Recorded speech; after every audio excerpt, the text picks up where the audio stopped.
So the main thing I'm going to talk about is greenwashing today, and it looks like we had a few nods in the audience when Alicia asked, what is greenwashing? So for those who don't know, greenwashing is an act of misleading consumers about the environmental practices of a company or the environmental benefits of a product or services.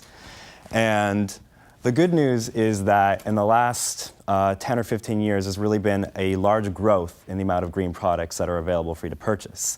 But the downside of that is that with a more clustered marketplace, there are a lot more claims that are out there for you to go through. Some of them are great and meaningful, and some of them are not so much. So here are some of these environmental claims you might have seen on green products. We have eco-safe. I think this has a laser on it. Yeah, eco-safe is a good one. Earth smart. Practically non-toxic is a good one. My favorite actually is natural, all natural, 100% natural. That's my pet peeve.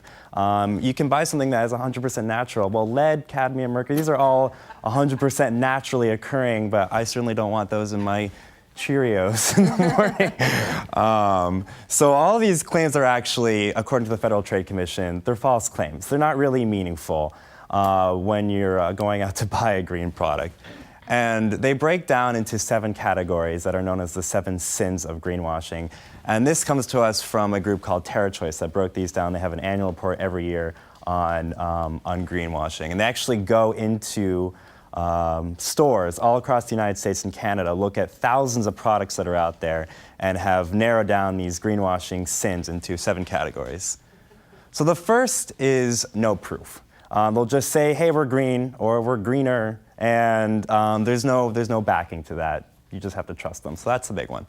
Vagueness is a huge one, 100% natural, like I just mentioned. They say that they're sustainable or earth smart or who knows. It's just so broad that it doesn't really mean anything.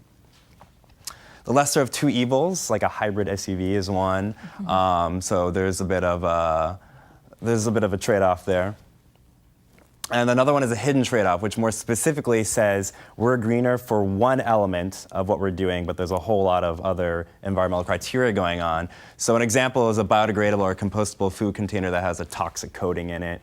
Another example is environmentally preferable paper. So it might have come from a sustainably managed forest, but it uses a really environmentally unsustainable bleaching process, just to give an example of a hidden trade-off. Irrelevance is another big problem. CFC-free, these are chlorofluorocarbons. They've been banned in new refrigerants and aerosols for years in the United States through the Montreal Protocol. So if you're seeing that on a new product, congratulations, you're in compliance with international law. It doesn't really mean much. Fibbing is a less common one, but still a problem where they're lying. This might come as a product that claims to be Green Seal or Energy Star rated, but they are no longer rated by that company, or sorry, by that eco-label.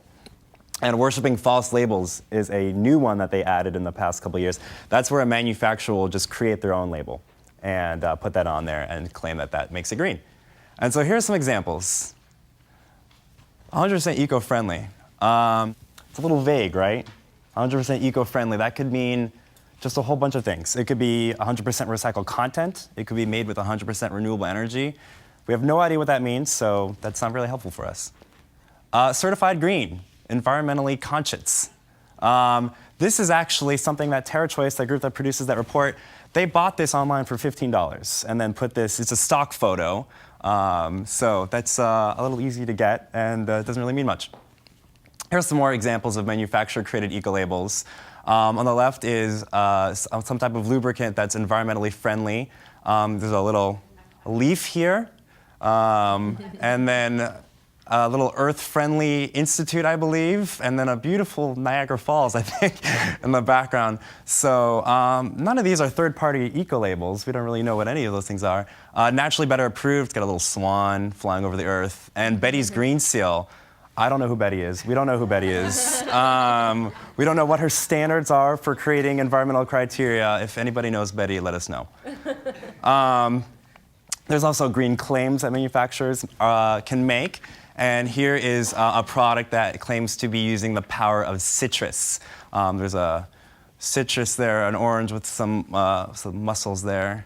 And without another party substantiating these claims, it can be difficult to make sure that that's an actual green criteria.